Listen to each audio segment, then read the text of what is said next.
오늘 말씀은 마태복음 6장 9절에서 15절입니다. 그러므로 너희는 이렇게 기도하라. 하늘에 계신 우리 아버지여, 이름이 거룩히 여김을 받으시오며 나라가 임하시오며 뜻이 하늘에서 이루어진 것 같이 땅에서도 이루어지이다. 오늘 우리에게 일용할 양식을 주시옵고 우리가 우리에게 죄 지은 자를 사하여 준 것 같이 우리 죄를 사하여 주시옵고 우리를 시험에 들게 하지 마시옵고 다만 악에서 구하시옵소서. 나라와 권세와 영광이 아버지께 영원히 있사옵나이다. 아멘. 너희가 사람의 잘못을 용서하면 너희 하늘 아버지께서도 너희 잘못을 용서하시려니와 너희가 사람의 잘못을 용서하지 아니하면 너희 아버지께서도 너희 잘못을 용서하지 아니하시리라. 아멘. 오늘은 12절인데요. 우리 죄를 사하여 주시옵고 라는 제목으로 은혜를 나누고자 합니다. 사랑하는 성도 여러분, 마태복음 5장, 6장, 7장을 산상수훈이라고 하는데 하나님의 자녀의 삶이 어떠해야 함을 보여주는 내용입니다. 예수님께서 율법을 성취하시고 그 의를 믿는 신자에게 주십니다.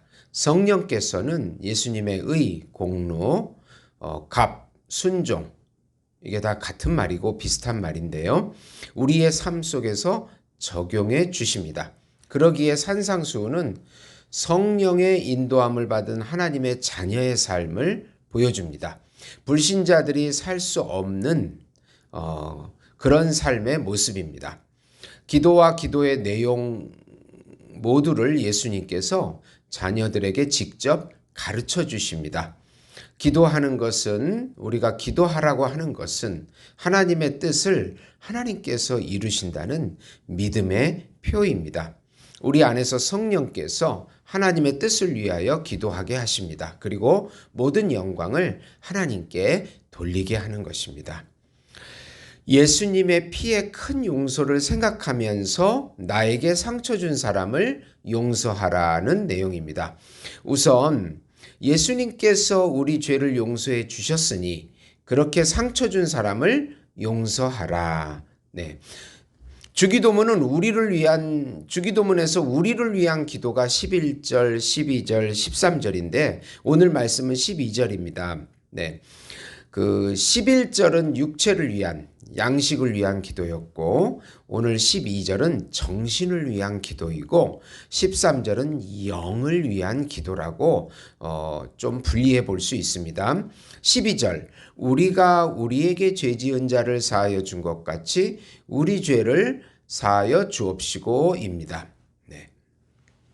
우리를 위한 기도 11, 12, 13절 이렇게 기도를 구체적으로 양식을 위하여, 육체를 위하여, 정신을 위하여, 영을 위하여 기도하라고 하는 것은 우리 힘으로 이겨낼 수 없기 때문에 하나님의 힘으로 양식도 주시고 우리의 정신도 지켜주시고 우리의 영도 지켜주신다는 하나님의 약속인 것입니다. 네.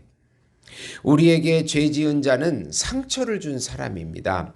인격적이든 육체적이든 경제적이든 말입니다. 이 말씀을 좀 거꾸로 풀어보면 이해가 쉽습니다.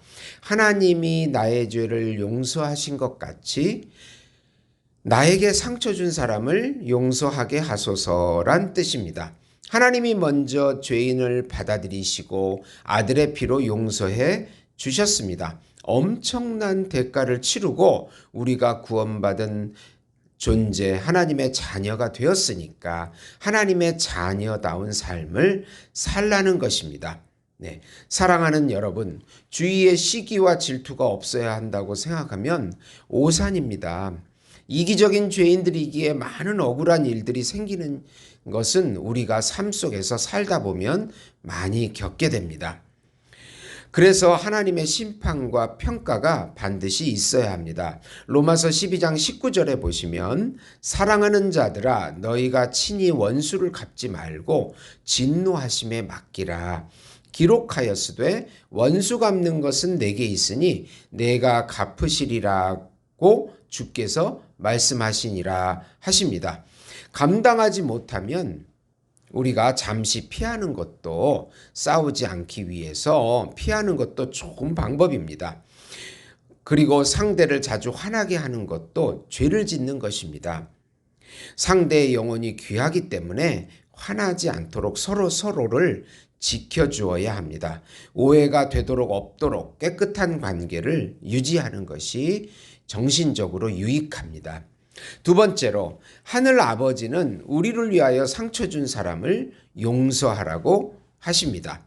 하나님은 우리들을 너무 사랑하십니다. 우리가 용서해야 정신적인 건강을 지킬 수 있기 때문입니다. 그리고 깨끗한 정신적인 생활을 할 수 있습니다. 이 모든 것은 우리를 위한 것입니다. 하나님은 아쉬울 게 없습니다. 우리를 위해서 그렇게 하라는 것입니다.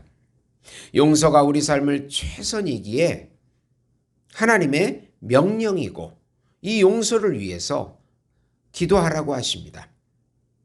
도박 중독에서 또 성적인 중독에서 물질 중독에서 술 중독에서 우리 스스로 벗어나지 못합니다. 그렇게 용서하는 것도 우리 힘으로 하지 못합니다. 우리는 용서했다고 하면서도 계속 되새기면서 정신적인 살인을 저지르고 있습니다. 병원에 가을이 되면 전국적인 우울증 환자들이 몰려옵니다. 저는 우울증은 바로 용서하지 못하기 때문에 생기는 증상으로 봅니다. 우울증이 심하면 정신병 그리고 자살로 발전합니다. 우리가 살기 위해서라도 용서를 해야 합니다. 그래서 많은 심리적인 상담 기법들을 또 적용해서 그렇게 해보려고 노력도 합니다. 네. 그러나 용서는 그렇게 쉽게 되지 않고 미움은 계속해서 미움을 낳습니다. 미움을 심기에 또 미움으로 보답이 나옵니다. 미움이라는 저주의 고리를 끊는 것은 바로 용서입니다. 이거를 놓고 기도하라고 하는 것입니다. 민족 간의 전쟁을 보면 조상 때부터 사이가 안 좋은 미움이 흐르고 있습니다. 이 고리를 끊는 것은 바로 용서입니다. 그래서 이 구절을 14, 15절에서 더욱 구체적으로 풀어주는 것입니다. 우리가 상처 준 사람을 용서해야 하나님이 우리 죄를 용서하시겠다고 하십니다.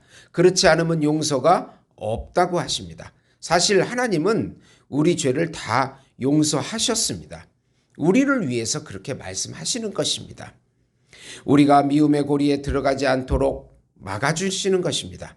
우리가 6장 14, 15절을 다시 한번 보시면 너희가 사람의 잘못을 용서하면 너희 하늘 아버지께서도 너희 잘못을 용서하려니와 너희가 사람의 잘못을 용서하지 아니하면 너희 아버지께서도 너희 잘못을 용서하지 아니하시리라. 하나님 아버지는 우리를 위해서 모든 것을 과거 현재 모든 죄악을 다 용서해 주셨습니다. 이렇게 말씀하시는 것은 우리가 용서의 삶을 살라는 하나님의 명령이고 또 기도할 때 그것을 하나님께서 용서하게끔 인도해 주시겠다는 은혜의 명령인 것입니다. 사랑하는 성도 여러분, 우리가 살면서 얼마나 많은 상처를 주고받았는지 모릅니다.